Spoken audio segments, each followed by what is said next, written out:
Siempre hay algún sistema que, aunque la gente no lo reconozca como un sistema, pero siempre los hay. Este sistema presentado aquí ayudará a cualquier cristiano que reflexiona con seriedad acerca de los asuntos de su iglesia. A continuación veremos los puntos más importantes en el sistema organizacional de los macrosistemas abiertos para las iglesias. Estos conceptos, según el doctor Graham Van Gorder, ayudarán a todo el ministerio a la hora de planificar, implementar y evaluar. Él sugiere los siguientes ingredientes como base fundamental. Vamos a ver los ingredientes que nos da el hermano. Aquí nos dice, primero, contexto.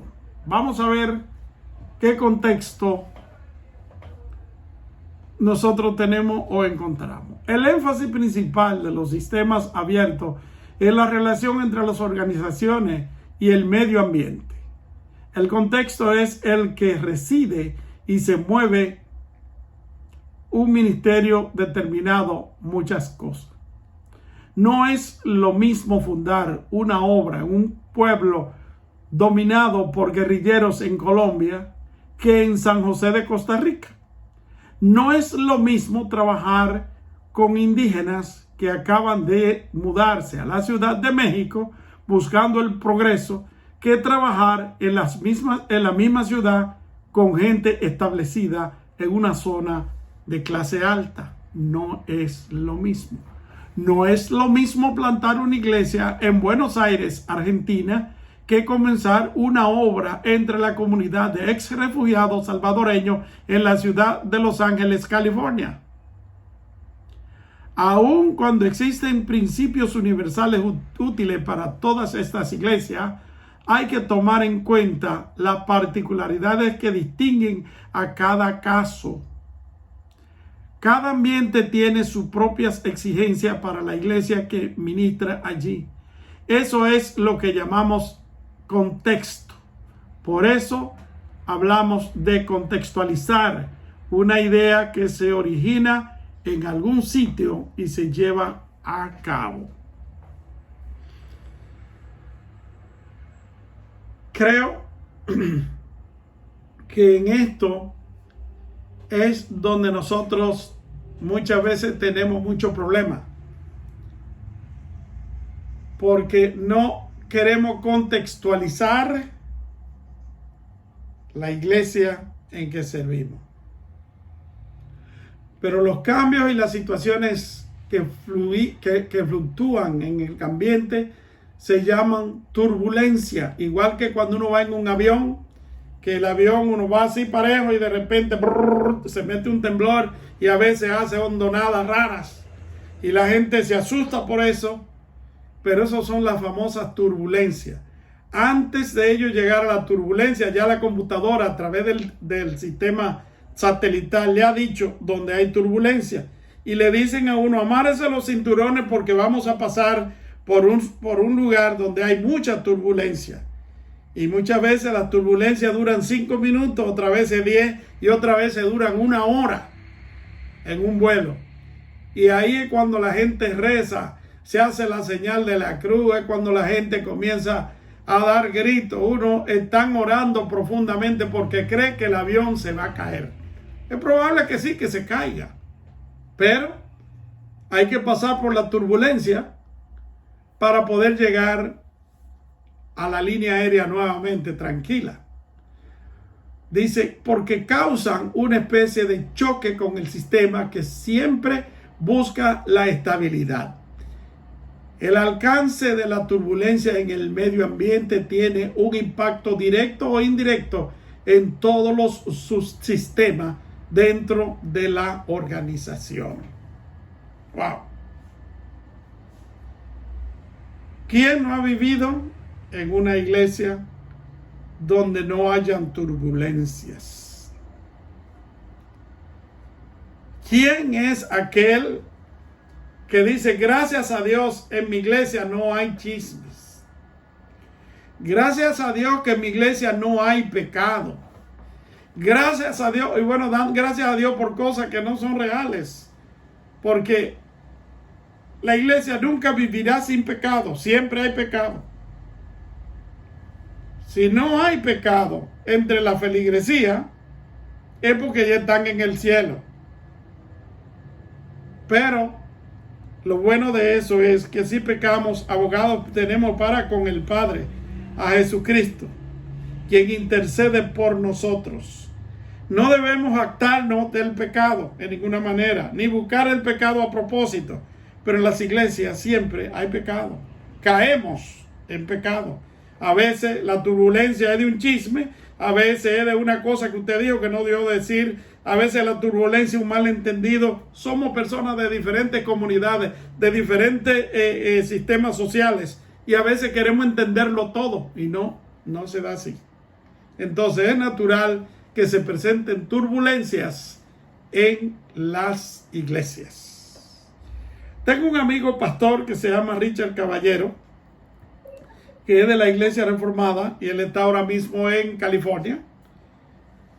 Y él estaba pastoreando una iglesia en Arizona, en Phoenix, Arizona. Y recuerdo que él acuñó una frase que él aprendió en Uruguay, es uruguayo, y decía que la carga se acomoda en el camino. Él decía, o dice, que uno no puede tratar de salir inmediatamente a evangelizar o hacer la obra de Dios con todo perfecto. Hay cosas que se van acomodando en el camino. De acuerdo sea la necesidad, se va a levantar algo para resolver ese problema. Y para muchas personas, la turbulencia llegará en 15 días. Para otros llegará en 1 año, para otros en 2 años. Pero de que vienen, vienen. Entonces, de acuerdo a cómo llegue, usted actuará, usted sabrá qué va a hacer, porque el Espíritu Santo lo guiará a toda verdad y a toda justicia. ¿Algún comentario?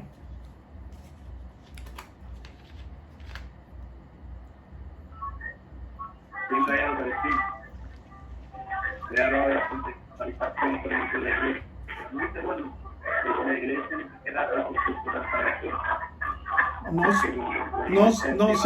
No se oye bien, hermano Sosa. Repita lo que usted dijo ahora. Yo decía, o sea, yo no vamos a la contextualización de la iglesia, realizamos también lo que la concepción cultural, o sea, no la iglesia entiende la realidad, realmente tiene. Y la palabra aquí, la palabra que se domina, yo creo que estamos estas cosas. Es complicado para la iglesia. Ahora, las culturas son muy caras, pero hay que cambiar. Los tiempos están cambiando rápidamente. Entonces, para no está su situación. Saber qué es lo que quiere, qué es lo que busca el mundo marina. Y esta es la parte que está trabajando. Y está en una seguridad del problema de toda la cosa. Amén. Gracias, hermano. Bueno, el hermano Sosa ha hecho un comentario sobre las diferentes dificultades que se presentan en la iglesia y que son necesarias a veces para el mismo crecimiento. Lamentablemente no se oiga muy claro, pero para los hermanos que están mirando el video, sepan que estaba hablando del tema que ya nosotros mencionamos anteriormente. Bueno, el segundo punto que hay se llama la integración. La integración e interdependencia. Integración e interdependencia. Son dos palabras un poquito raras.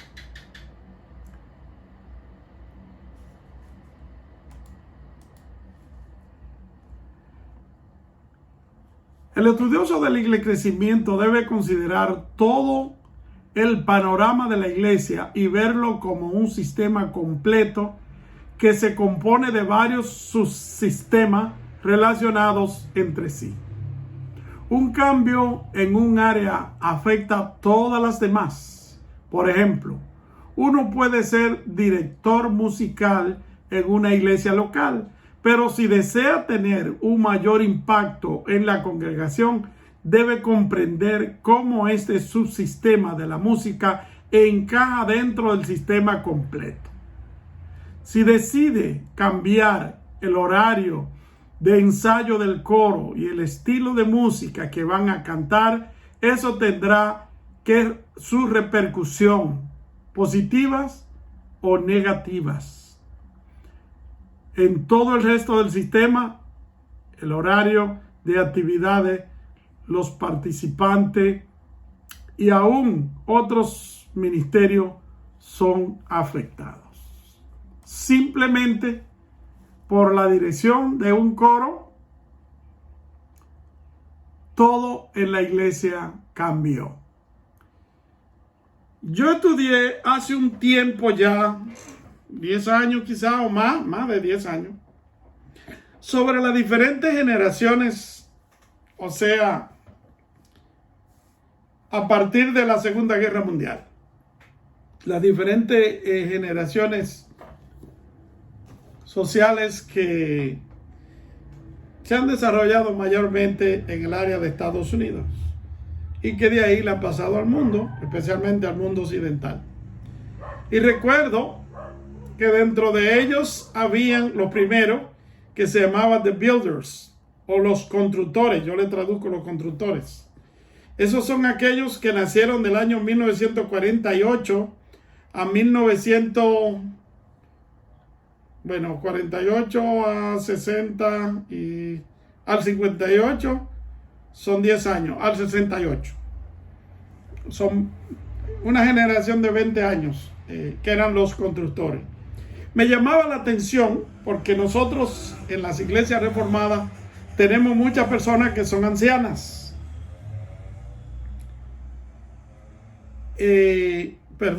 Los constructores estaban antes del 48. Esto era lo que estaban antes del 1948, porque lo que le hablé, estos son los boomers. Bueno, entonces como nosotros teníamos personas que ya, en aquellos tiempos que hablamos de eso, personas que pasaban de 80 años, que eran los builders, los constructores de Estados Unidos, queríamos saber cómo tratar con esa generación, porque de cierto es que ellos habían construido grandes templos, grandes catedrales, y ahora estamos en otro tiempo y prácticamente la generación siguiente lo estaba sacando a ellos de allí.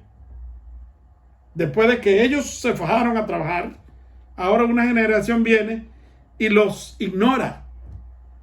Yo aprendí una cosa en eso, y era que cómo actuaban espiritualmente cada generación. Y esta generación actuaba espiritualmente de acuerdo a cómo se desarrolló su tiempo de trabajo. Después de la depresión norteamericana, en el 29 por ahí, los americanos comenzaron a edificar, que ahí es que viene el caso de los constructores, comenzaron a edificar de tal manera que decían, nunca más vamos a tener una crisis como la que hemos tenido, la Gran Depresión Americana de los 29 por ahí. Nunca más. Y comenzaron a hacer todos los grandes edificios que ustedes ven en Estados Unidos, los grandes puentes, toda esa cosa monstruosa que tiene Estados Unidos se comenzó a construir a partir de ahí, porque dijeron, no queremos que se repita. Así que vamos a trabajar fuerte y vamos a producir bastante dinero para que las generaciones que vienen no tengan que pasar por la que nosotros hemos pasado. Qué lindo, ¿verdad? Pues lo mismo sucede en las iglesias. En ese tiempo se construyeron grande cantidad de iglesias que son iglesias históricas en los Estados Unidos. Y usted dice, ¿por qué una catedral grandísima para reunirse 200, 300, 500 personas nada más? Esa era la manera que ellos tenían de darle la gloria al Dios Altísimo. Construían una catedral con muchísimos dibujitos y muchísimas cosas, porque decían, si es para Dios tiene que ser lo mejor. y lo más majestuoso. Hoy día nosotros pensamos completamente diferente. Hay gente que dicen, esta es mi iglesia. Y cuando usted ve eso, una iglesia hecha con 4 cartones, esta es la iglesia del Señor. Y los que no entienden bien de esto dicen, bueno, pero este Dios parece que es muy pobre, porque en una casita de cartón, todo desbaratado, esa es la iglesia. Pero bueno, no me voy a meter a averiguar eso. Pero el punto es que para poder bregar con personas de esa naturaleza, uno tiene que entender que ellos están apegados a su pasado. Y que como están apegados a su pasado, ellos no quieren que nada de lo que hay en sus iglesias se lo quiten de donde ha estado por 20 años. Por ejemplo, un piano en medio de un salón. Y usted dice, ¿por qué ese piano no se pone en la plataforma de arriba? No, porque está ahí desde que se abrió la iglesia. ¿Cómo usted cambia el piano sin que se den cuenta? Usted tiene que ir moviendo el piano pulgada a pulgada. Lo va empujando poco a poco, poco a poco. Se va a tardar muchos años. Se va a pasar un año para moverlo. Pero lo va a lograr y no se le va a ir nadie ni lo van a criticar. Pero usted viene con una regla diciendo, ese piano hay que cambiarlo porque no está bien ahí. E inmediatamente se levanta el grupo y dice, este hombre o esta mujer vinieron a cambiar todo lo que hay en esta iglesia y yo me voy de esta iglesia. Se le divide la iglesia, se le va la gente, se resiente la gente, porque usted no ha sabido tratar con el problema. Así que hay que tener también sensibilidad. No voy a hablar más de eso, uno de estos días podemos dar un curso de eso. 3. Propósito. Toda organización tiene una razón de ser. La iglesia local también tiene sus propósitos y sus metas. Algunas congregaciones, por ejemplo, han adoptado los 5 propósitos de adoración, evangelización, discipulado, comunión y servicio. Además, crean estrategias para desarrollar estos 5 elementos dentro de todo lo que hacen en su vida eclesiástica. Y ustedes saben eso. Esa es su visión. Todo va a rodar en ese círculo, tal como tenemos la gráfica aquí. Adoración, evangelización, discipulado, comunión y servicio. O de otra manera, servicio, comunión, discipulado, evangelización y adoración. Todo va a rodar en ese círculo. Yo pastoreaba la última iglesia que pastoreé en Canadá. Y el hijo mío era el instructor de música, él era el líder de música. Y formaron un grupo que se llamaban el grupo Ágape. La iglesia se llamaba Iglesia Ágape. Resultó que el hijo mío se descarrió un día y se descarriaron todos los músicos el mismo día. Fueron y formaron su conjunto y le pusieron Banda Bella. Y no quiere usted saber, esa Banda Bella se oyó en todo Canadá, en Estados Unidos, en muchos lugares más. Lo que la gente no sabía que eso era la música de la iglesia que yo servía, que se habían ido todos, dirigido por mi hijo, que se descarrió. Yo me vi turbado el domingo cuando llegué a la iglesia que no había músicos. Los músicos se habían ido. Y con dolor de mi corazón hice una oración y le dije, Señor, esta no es mi iglesia, es tu iglesia. Y mira cómo está la tristeza que se ve porque todos los músicos se han ido. Envíame músicos a la iglesia. Ese día yo tuve que pagar a un músico para que viniera a tocar el piano y por lo menos tuviéramos un servicio normal, para que no fuera que cantáramos a capela porque no había música. Bueno, teníamos los instrumentos y teníamos todo, pero ¿quién lo toca? No hay músico. No pasó, hermanos, año y medio. No pasó año y medio. Un día yo invité al doctor Quitín Silva que predicara en la iglesia. No, yo diría que pasó como 2 años. Invité a Quitín Silva que era uno de mis amigos de Nueva York, y que Dios lo bendiga, para que fuera a predicar en la iglesia. Y él dijo: pasen al frente, después que predicó, pasen al frente todo lo que tiene que ver con el ministerio de la música. Él quedó impactado con la música, porque habían ahora 7 tecladistas que tocaban las teclas, tocaban el piano y el órgano y todas las cuestiones. Y bateristas habían 3 o 4 o 5, guitarristas había muchísimos. Bueno, había una abundancia de músicos. Cuando él llamó, más de la mitad de la iglesia pasó. Y él dijo: no, solamente a lo que tiene que ver con el ministerio de la música. Y yo le hice señas y le dije: toda esa gente tiene que ver con el ministerio de la música. Y después que terminamos me dijo: es primera vez que yo voy a una iglesia que veo que más de la mitad de la iglesia están envueltos en lo que es la adoración y la música. Entonces ahí yo le dije: fue la oración que yo le hice al Señor. Mira la abundancia que tenemos de músicos y de cantantes y cuantas cosas ahora aquí en la iglesia. Pero pasamos un día de crisis. Dios es bueno. Así que, mis amados, además buscan poder formular su misión y su visión en una pequeña frase fácil de recordar, para que así motivar a los miembros a fin de lograr su propósito en el círculo de adoración, evangelismo y esas cosas. La organización que no está consciente de sus propósitos o que no actúa de acuerdo a ellos, porque una cosa es decirlo y otra cosa es ejecutarlo, relega la organización a lo peor meta que pueda existir: la supervivencia. Según el doctor Van Golder, esa es la meta de última instancia.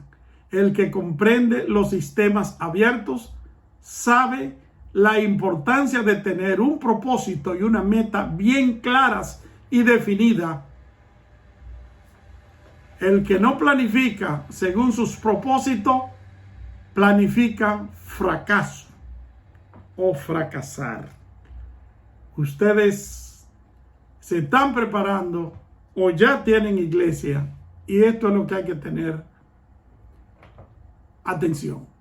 Ejemplo de su propósito, de un propósito bien definido, sería una iglesia cristiana. La iglesia cristiana Príncipe de Paz tiene como objetivo en todas sus actividades glorificar el nombre de Dios, estableciendo una congregación dinámica y bíblica que haga discípulos que sirvan a Dios adorando, evangelizando, discipulando, confraternizando y sirviendo. Un ejemplo negativo sería el de aquel líder que actúa como si la iglesia local le perteneciera, cual un pequeño reino, y confunde los propósitos de Dios con los suyos propios. Cuando hay que tomar decisiones cristianas o críticas, decidirá en base a cómo saldrá afectado él personalmente, en vez de darle a la iglesia la prioridad. Seguramente ustedes han conocido personas así.